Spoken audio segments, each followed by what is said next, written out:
All right, welcome everyone. We are here for the Sell High series. This is the first episode of a couple series that we are doing in conjunction with our podcast. And with me here is Annalise Calles, who is founder of Brandora. She's a brand ambassador and has done a lot of work with JamesNelson.com and helping get the word out there. So Annalise, so great to have this conversation with you. Hi, James. Thank you so much for having me today. It's really a pleasure, and I'm so happy to be back for our first episode of Selling High today.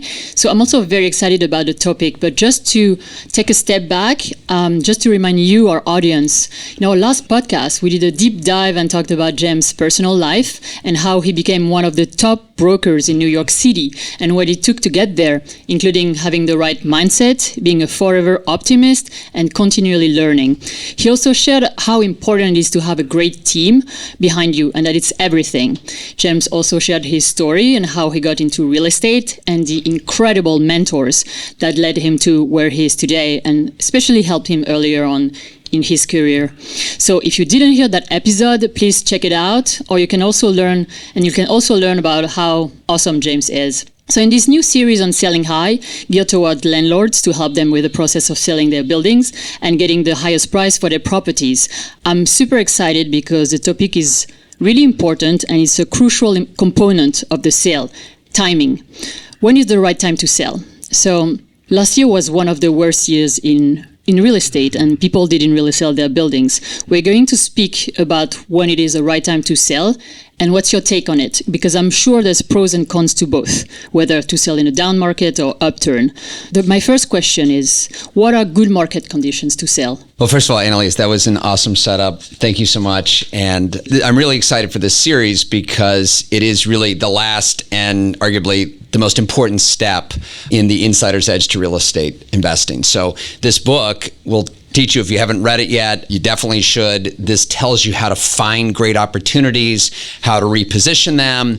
But again, when it's time to capitalize, and there's many of you out there who hold properties for the long term, and that's a great way. I've seen a lot of families build up tremendous wealth from doing this. So that is one lane. But if the decision is, and a lot of it, we'll talk about this later in the show, depending on what kind of capital, your investment strategy, if the sale is the ultimate outcome where you're going to capitalize and realize that value, it's really important that you get it right. What we're going through right now, and we're recording this in May of 2024, but as with all of our material, we want this to be evergreen. We want someone listening, watching this 2-3 years from now to get value. So, but what I can tell you just for context is right now we're at a time where there's uncertainty, right? So going back to mid-22, interest rates start going up. And then what happens? Buyers and sellers both go to the sidelines because when there's uncertainty, it can be very challenging to transact, right? Sellers say, well, I don't know if I want to sell into this market because I don't know if I can get the highest value. And buyers are thinking, well, maybe there's an opportunity to wait, right? And so at the time when rates started going up at an unprecedented level, a lot of buyers were saying, well, hey, if I wait, maybe there'll be better opportunities. Maybe there'll be more distress. So market timing, right? And we always say we don't have a crystal ball. You know, at this point in time, we're hoping maybe we'll get a rate cut or two before the election, but we're not certain. So the question is really, or the answer rather, is different depending on your circumstance, right? So we're going to talk about like, when is the right time? I think overall, what I would say is when you can be a patient seller, right? And you're not forced to do something, that usually allows you to really maximize value and get the highest price. Whereas if you are in a situation where there's pressure, and I know we're going to get to this later also, talking about maybe you have a loan coming due, where suddenly you have to make a decision and transact, you know, then sometimes it's not possible to get the best outcome. But we're here to talk about how do you go about and get all, you know, especially if the circumstances are challenging, how do you overcome that and still get the best sale in any market? Going back to what you're saying, can you actually time the market? Can you share a personal story where you timed the market really well? Well, I would answer that as far as timing. And look, I mean, I think about 2007, 2008, and deal making was so easy. This was right before the great financial crisis. I remember selling a vacant building, and vacant office building down in Soho, where the buyer was able to get 90% financing. Okay. Now, I've only been doing this now for 25 years. So maybe I didn't realize that. I mean, I don't think we'll ever see something like that again. But money was very cheap and it was plentiful, right? And so it allowed a lot of these transactions to happen at unbelievable sales prices. And look, I think those who were fortunate enough to kind of buy in and transact before there was a major drop off in values, the great financial crisis in 2008, 2009, did exceptionally well. You know, is that skill? Is that luck? I mean, how many investors out there were sensing, okay, this really seems too good to be true? I will say, and it's interesting, that a lot of my clients who are, long-term family investors, many of them have always said, look, I'm okay with debt, but it's got to be at a very conservative level. So even when that type of financing was available out there, they said, you know what? I'm not going to buy into this. And when investors are using other people's money, whether it's equity or debt, you can see that suddenly the prices go up and up and up. And there was a lot of patient long-term investors who said, I'm not going to buy into this, right? And so in those who were unable to sell at the peak and were left with loans, and we're seeing that happen now, that we have a lot of borrowers who bought over the last 5 years, and now loans are coming due and they're trying to refinance. It can be very challenging.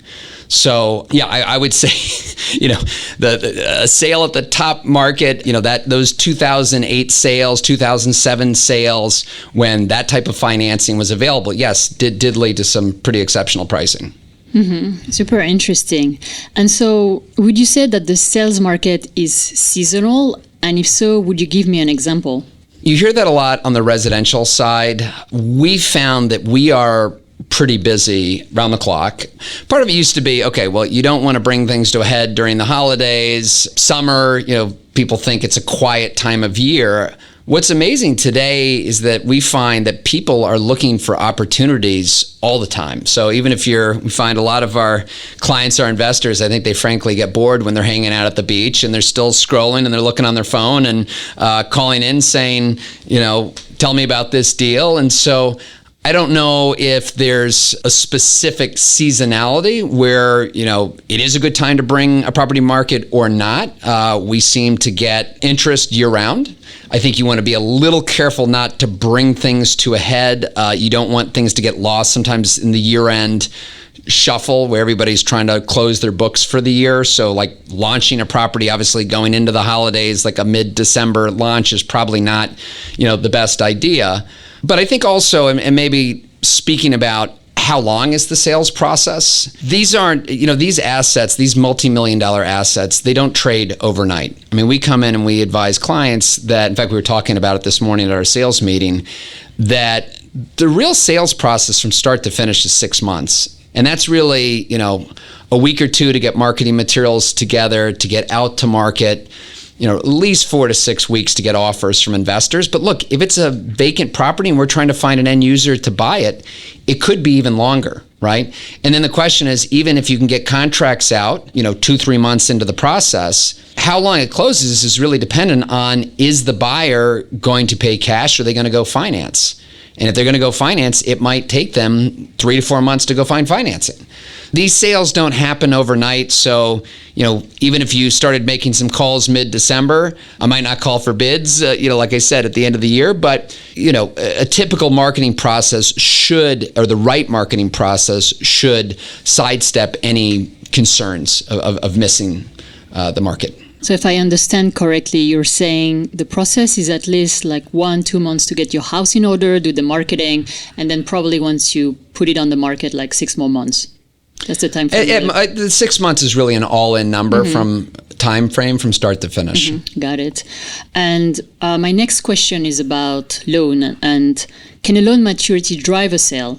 It absolutely can. And it's probably what is driving a lot of the sales right now. And going back to kind of the point in the cycle where we are, it's not just the rates have gone up, but loan proceeds are going down as a result with the debt service coverage ratios. The banks have a lot more scrutiny today, so they're getting more conservative. So we have clients who still have equity in their property, but they go and try to refinance with the bank, and the bank says, okay, well, we'll give you another loan. It's going to be, the rate's probably going to be close to double, but we're going to need you to pay down your mortgage. And so the question then becomes for the borrowers, do they want to cash in refinance, right? Do they have the desire to do that? Do they have the ability to?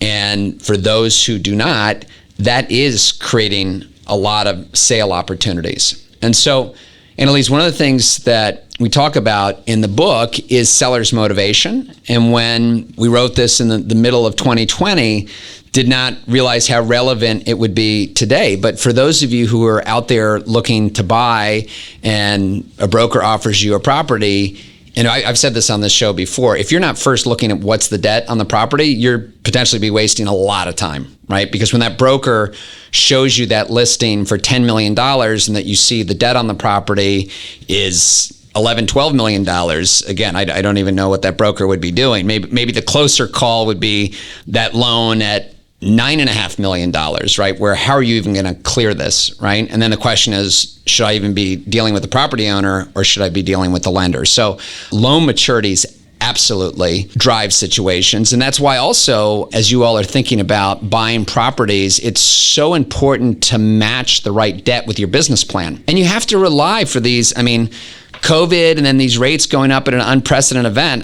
Certainly COVID, black swan event.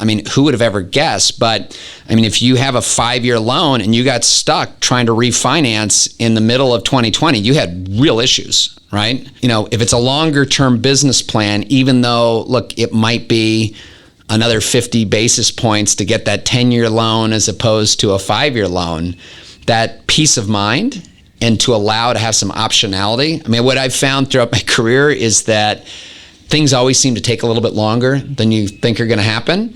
And so it's just good to have that extra breathing room. We spoke about the fact that there is no specific timing on the market, but when is a market favorable? Yeah, so we talked about you can't have the crystal ball, you don't know where things are going, but how do you know when you're in a market where you can really make sure that you maximize price, right? And at the end of the day, this is a supply and demand business, right? So we talked about how in 2022, sales volume was down considerably. In fact, in New York, sales volume was cut in half, dollar volume from 22 to 23, right? And why was that? There was a lot of uncertainty, right? So buyers, sellers, they wait, right? So when you don't have that demand, when you don't have lots of buyers in the marketplace, it can be really challenging to drive up value. So I believe that there is a lot of herd mentality, right, in the business.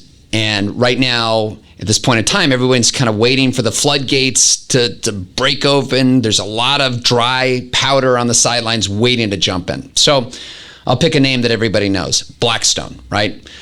Everybody's waiting to see when Blackstone comes in and makes a move, right? They're really smart, and traditionally they made some really good bets, okay? So Blackstone just bought Air Communities for $10 billion, okay? So they bought this non-traded REIT that had a very substantial portfolio of multifamily in gateway cities, okay?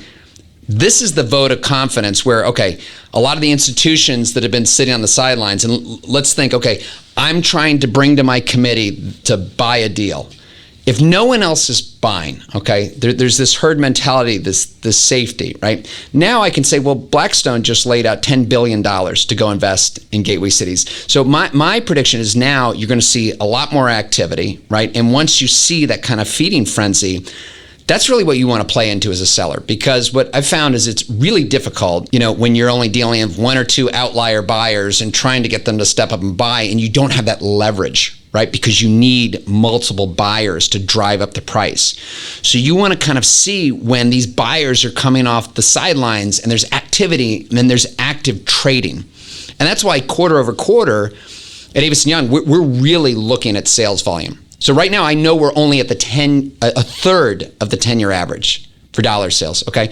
So even if we get anywhere close to that 10-year average where things are starting to trade and move and there's velocity, as a seller, that's what I want to trade into. Right now, if I don't have to sell, I probably don't want to sell unless I'm being opportunistic. And I'm saying, okay, look, I know I'm not going to get as much money as I would have sold 5 years ago, but my plan, I still have some equity left in my deal, and I want a 1031 exchange, and I want to buy something larger. right? Because I'm not going to get full value when I sell now. But the reason why I'm trading is because I see even better opportunities, right?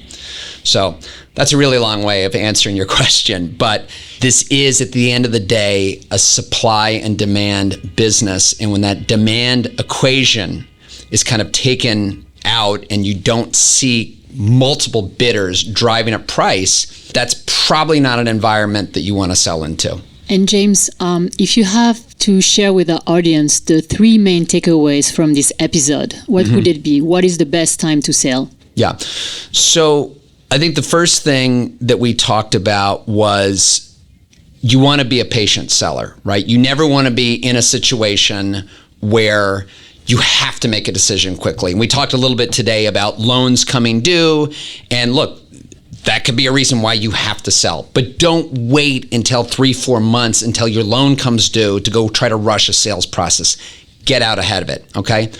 Part 2 of that is don't be a seller that relies on market cycles. So if your whole business plan is, okay, I'm only going to be able to sell in an up market, if cap rates compress, that's really tough, right? You want to be able to add value to the bottom line. You want to have that runway matching up your debt so you can sell when the time is right. And then the last piece is you want to sell when the market is active and that remember, this is a supply and demand business, and you want to sell when there's a lot of competition out there that can help drive up the price. Thank you, James. So the 3 takeaways for you guys, the 3 golden nuggets of this episode is be a patient seller, don't rely on market cycle, and sell when the market is active. So thanks again to everyone for listening. And as always, if you got benefit from this, please share it with a friend who you think would find this of interest, and go to jamesnelson.com. That's where you can find the show notes for this episode, but also a lot of helpful tools to help you gain the insider's edge to real estate investing so you can gain the advantage and outperform the market.